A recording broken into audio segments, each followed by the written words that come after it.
Hello everybody, I'm back from Poland.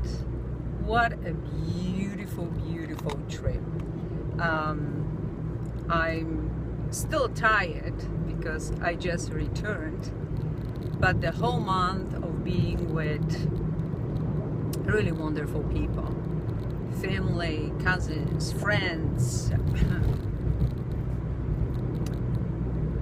really great, many great memories from this vacation in my native country of Poland. Great food, great company, great places, seeing castles and beautiful Warsaw. It's just many pictures, many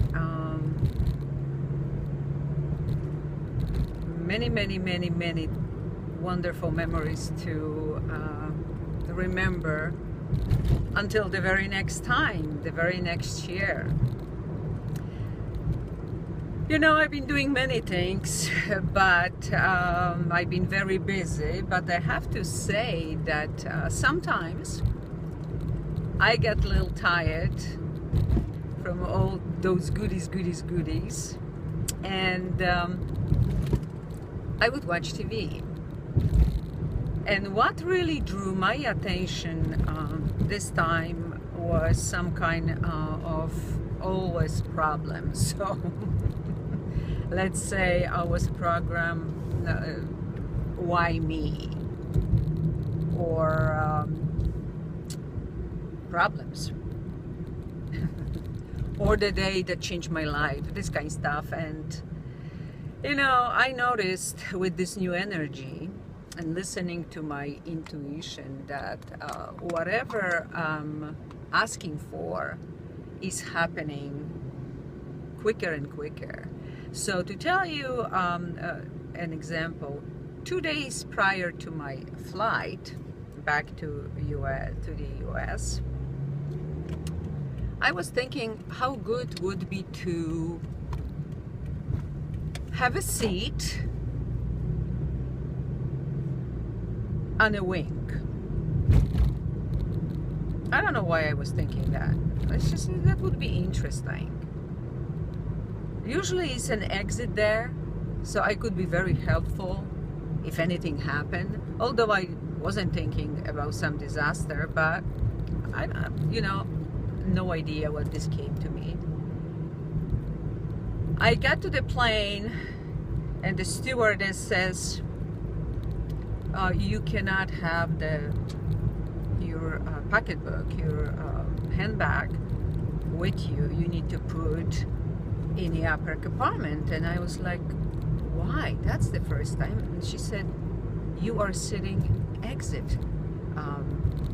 So just in case of emergency. I look in the window and guess what is right there? I'm sitting in a wing, so to speak. So that's how quickly this energy works. So before I left for Poland, lately I was thinking about some case that I knew in the life of the others. And I said, what's the explanation? How to explain something like this? Because listening to my own intuition, I knew the answer, but why can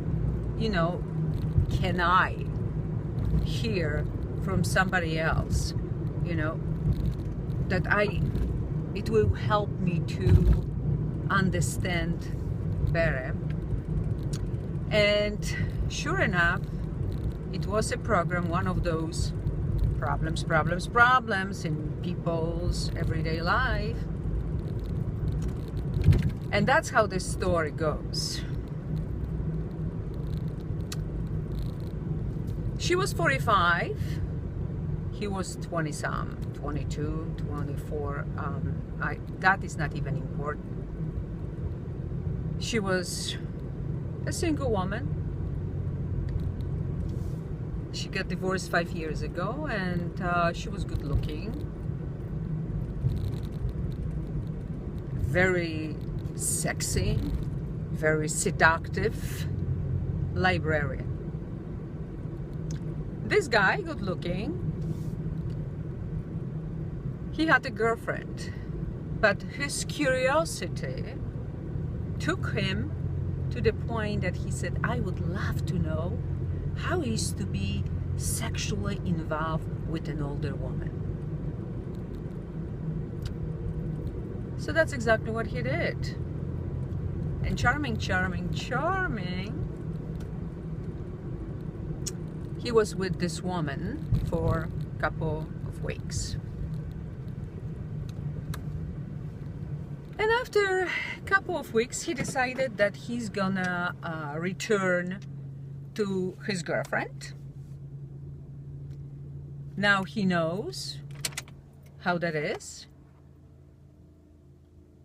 with the older woman, and unfortunately for him, the older woman got in her head that she's gonna spend her life with this guy.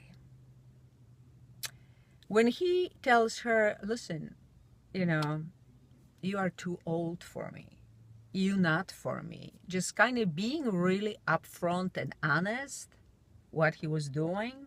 I have a girlfriend who I love, you know, I'm sorry, the fun is over.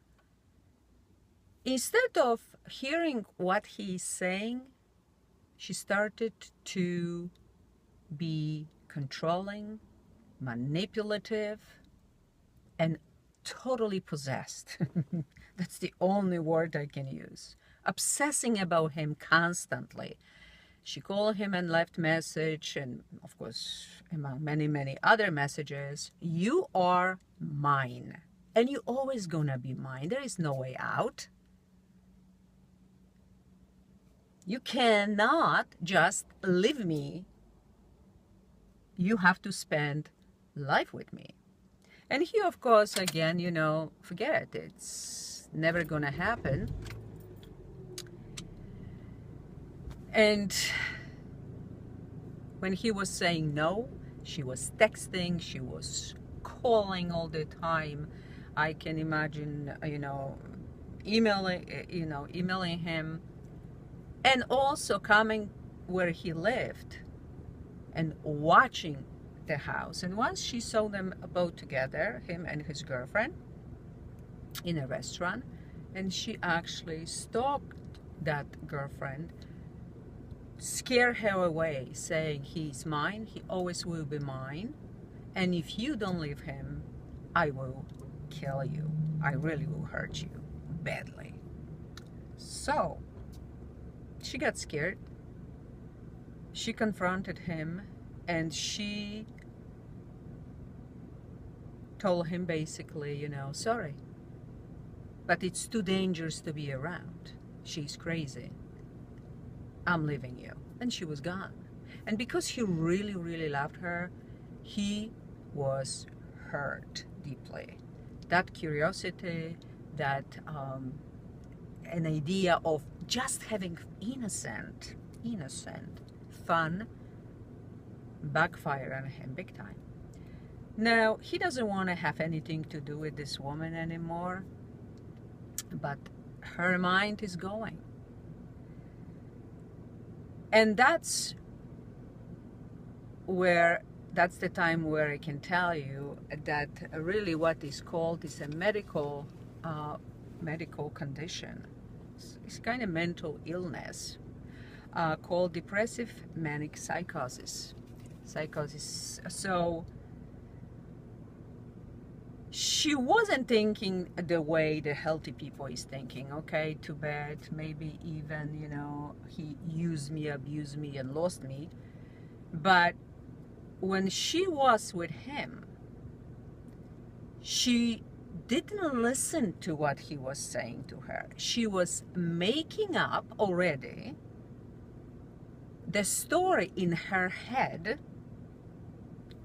with the mental illness she had, seeing herself being with him being loyal only to her, because she is the future of his. And she wouldn't let anybody too close. She would destroy them. So there was no way out. And finally he cut her off. And at that point, her ex-husband comes to him and says, listen, you need to come with me because she is threatening to commit suicide if you don't come back. And he says, you know what, I don't care. I don't love her. You know, she's crazy. I don't want to have anything to do with her. And he said, please, that's the only way to go. She does this all the time. She doesn't understand that you may leave, or, you know, she doesn't process the normal life, the possibilities, like the healthy people. Oh, she has a mental condition, obviously. And they had a plan, and that's exactly what they did. They both went to her apartment. She was with the knife in her hand, threatening that she's gonna kill herself if he doesn't love her, if he doesn't return. So he told her what she needed to hear in front of the ex-husband. And, you know, I love you, I always will be with you. So she throws her arms around him, and the husband takes the knife away, calls the police, the mental institution. And at that point, when they were showing this whole video, she was already there for 6 months. Supposedly, she should be all the time on a medicine. And once she stopped taking the needed drugs, then she's starting acting up. She builds up the story, and she is totally controlling, manipulative, and obsessed and possessed, really. So the man understood at that point, that young guy, that first of all, he learned some lessons right there. He said, I will never cheat again. I never will be too curious when it comes to love, peace, and integrity, that would be concerned that somehow he could come from the wrong place, because he knew the consequences. It's no such a thing as a little fling. You may get the wrong person, and not just your life, but also other people can be destroyed. Also, we have to understand that it's a big, it's a big difference between being in love with someone and being obsessed about someone, possessive, controlling, and manipulative, okay? And the third one, I have to say, you know, not everything is as it appears to be. So, you know me, I always say the same thing. Listen to your intuition. Because right from the beginning, when they were showing this whole thing, I already knew the danger it may happen. The signs were already there. But if you just want what you want, and you don't care about anything else, like signs, and sometimes, you know, mixed with the common sense. Like, you don't do anything that is not aligned with integrity, because that will backfire sooner or later, and every lie has a very short leg. Comes out sooner or later, especially in 2015 being such a karmic year. I love you all. I hope the story will in some way help you, some of you. Big kisses, and talk to you next time.